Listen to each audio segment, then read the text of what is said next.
to change my presentation and change it to presentation mode. Please, you will confirm with me if you get it as such. Please, can you see the presentation? Great. Okay, simple. Perfect. Okay. Thank you. Okay, good. Okay, so we're going to be looking at strategic energy planning at a Precinct level. Now, there is no way you can actually cater for something you do not plan for, and that also include the energy. Now, the most time why we fail to be able to address and project to cater for the future in terms of our energy demand and requirement is because there have not been proper planning initially. So it's very important that we have a strategy, the target and the vision of what energy outlook should look like at the Precinct level. Why do we plan? Now, from this picture, you can see what the population, what the settlement used to look like in the past. In the past, we have the settlement that are scattered all over. But as we begin to evolve, we see that the population is increasing, the number of households, the number of housing requirement begin to change, the dynamics around energy requirement begin to increase. Hence, we can see the once sparsely populated settlement becoming densely populated because of population growth and the need for housing. And of course, that comes with more energy requirement. So looking at this transition from where we were in the past to where we are, and of course, there is a projection that the population will definitely increase sporadically as human race begin to grow. So there is need for us to cater for this energy need. See what the future look like. The population is going to definitely increase. So in terms of energy strategy plan, we need to understand what should be our energy mix. How much do we need today, tomorrow, or let's say in 20 years' time? What do we have to meet our future energy demand? How do we meet this energy demand sustainably? So these are some of the questions we must actually have to answer in pursuit of our energy sustainability, right? All this culminates into what we call energy strategy. This question is what actually provides a solution for our energy strategy. What should be our energy mix? We understand that there are various energy resources. For instance, in South Africa, we have wind resource, we have solar resource, we have bio resource, and there is also potential for green hydrogen, which have been identified, including the hydro in some provinces, right? So we need to understand what should be our mix. Which percentage of each of these energy should we put into our energy mix? And at what places and location are they available? There's something we call Renewable Energy Development Zone. This is the zone that the government have delineated and they have been identified to have certain potential in terms of renewable energy. So we need to identify whether the area which we need to power, let's say we want to power Gauteng now, what are the resources that are available in Gauteng? Are they within the red zone? So these are some of the questions. And how much energy do we need today? How much do we need today? How much do we need tomorrow? And we have to project also for the future. You know, most time there is that if you don't plan, then you are only programming yourself to fail. So we need to look at the population explosion. We need to think about the urbanization and some of all of those socioeconomic indices which may affect the energy landscape in the next 20 years. And we need to actually project into soil. We need to meet our future energy demand.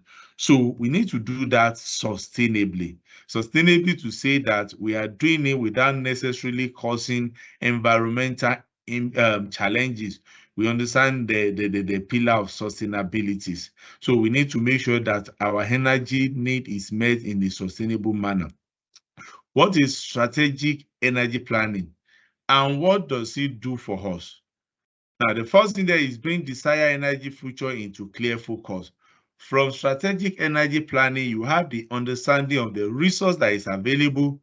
You have the understanding of what energy you need and how can you meet this energy demand, both now, tomorrow, and the future.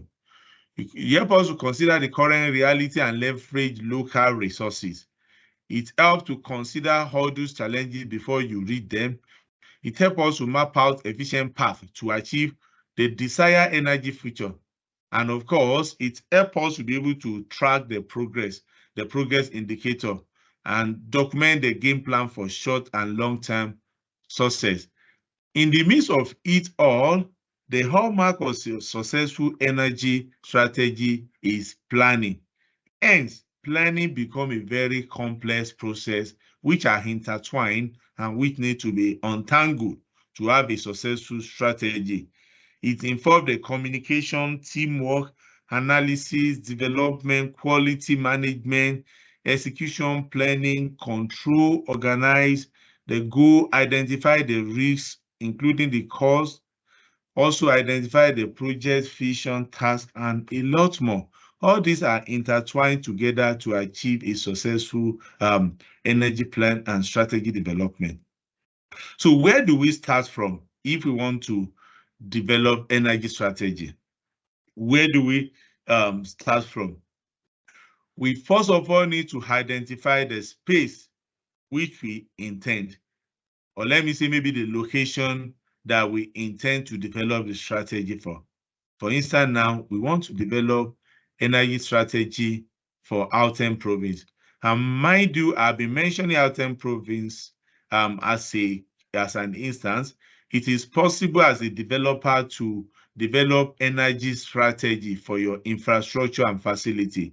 For instance, now we know city property have several property across the country. They may want to develop energy strategy for their properties around the country. So as a real estate developer owner, it is possible for you to develop energy strategy for your property. So in developing energy strategy, we need to understand the status quo. And we need to make reference to the existing document to include the National Integration Resource Planning, right? These are the documents that we have to reference for us to develop. This National Integrated Resource Planning is under revision and development. So it is very holistic to tell us what is the potential generation from different resources that we have in the country. So that is what that document reference. So in strategy development, we need to understand the objective. We have the common objective that include increase and ensure reliability, minimize environmental impact, diversify energy supply, use local renewable resources. You can strengthen, support economic development to include workforce and job building and creation. So these are, among other things, the essence of objective, or the objective of energy strategy development, and most importantly, energy security and self-sufficiency. So those are what we actually have identified. So the success of the energy strategy development starts with identification of the stakeholders. You need to identify the stakeholders whose activity can actually be incidental to the success of the strategy development. In so doing, we need to identify our core team. We need to identify our informed team, right? We need to identify different layers of teams that are actually incidental. For instance, the core team are the ones whose activity is necessarily important to the day-to-day running of the program, to include the team that actually help formulate the strategy, to include the client and some other stakeholders whose information actually is important to the success. And also we need to know that in any energy strategy development, the community is equally important. Though they may fall within the informed team, but they are equally important. I take an instance in one of the industry strategy that we developed for Musina Mercado Special Economic Zone in economic zone. One of the things that we were able to identify as the problem they were facing was the support from the community and some stakeholders. Why? The community felt they were not carried along and they do not actually inform them adequately about the direction the program is going and the potential impact on them. So they became to give a bad publicity, which can actually affect the confidence of the potential investors. So it's important to carry out the stakeholders. We often have to convey a stakeholder engagement meeting to be able to get their buy-in, to be able to communicate with them, and to also get the feedback from them. From there, we form the leadership team, core team, informed team, and informed team. So in core team, like I've mentioned, they are involved with the day-to-day running. But informed team, they are actually involved in the project. From time to time, you convey an engagement session to let them know the status and to get their input. The informed team, they are actually the information on the project is disseminated to them for their information and their consumption. They may not really have some active input in the program itself, but they have to be informed on the outcome of the project. So having done that, we need to develop energy vision and mission statement. We need to formulate the vision and the mission statement so that where there is no vision, so say one holy book is to say that the people perish. So what does this mean? There has to be clarity in terms of the vision that you have regarding the energy strategy that you are developing and the mission statement. For instance, it can just be, for instance, let's say we're developing the energy strategy for an estate. The mission statement, the vision statement can be to be the leading sustainable green energy estate in South Africa, something like that. And it's come with some few mission statements. But be as it may, they have to be vision and mission statement regarding the energy strategy. And this is often better done using a co-creation approach. Co-creation approach means that it involves the input of the stakeholders to see the way they conceive the vision and the mission of the energy for that particular entity. So with that, it helps in terms of having the ownership or attaining the ownership of the strategy. So we need to understand the landscape to include the strength, opportunity, aspiration, and result. That is what we call SWOT analysis. And we also need to do the SWOT analysis to understand the strength, weakness, opportunity, and threat to this project. The threat is what we can actually look at as the risk factors. The risk factor need to be identified, have an issue to know what to mitigate and how to mitigate them before they arise. So we need to identify the strength. What are the available resources within the area? What are the opportunities within that area and all other off-site places? For instance, now developing energy plan, it may involve us having both on-site and off-site energy solution. So we need to look at it from the perspective of strength, opportunity, and what is our aspiration and the result that we are looking forward to. For instance, the result could be to provide low-cost energy for the estate, or to provide low-cost energy for the citizen of Gauteng province. Things like that may be the potential result that we're looking at. So in formulating the energy strategy, vision, mission, and strategic pillar, for this is a sample vision, building a reliable and sustainable energy system for local economic stimulation. And the mission concerned to be like to harness the district abundant renewable energy resource for long-term socio-economic benefit.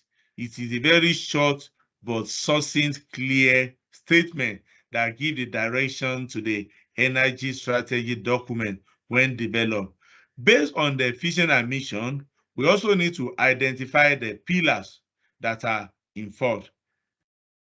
One, the pillar may include to provide a sustainable energy service to a particular municipality at the least cost.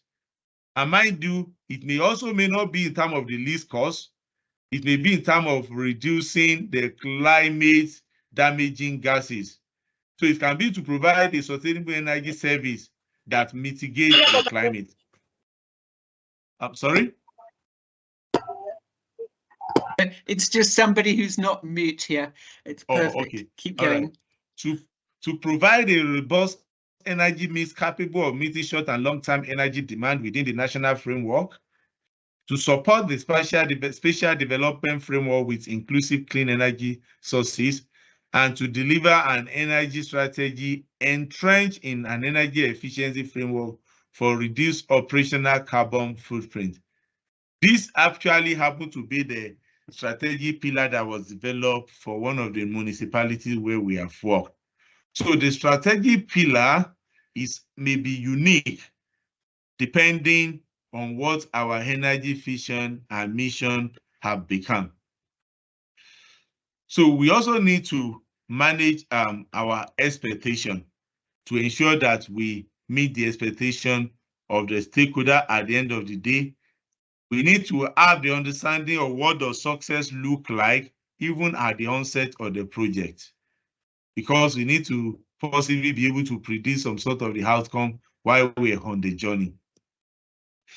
So we must do energy resource assessment to include a prioritization of renewable resources.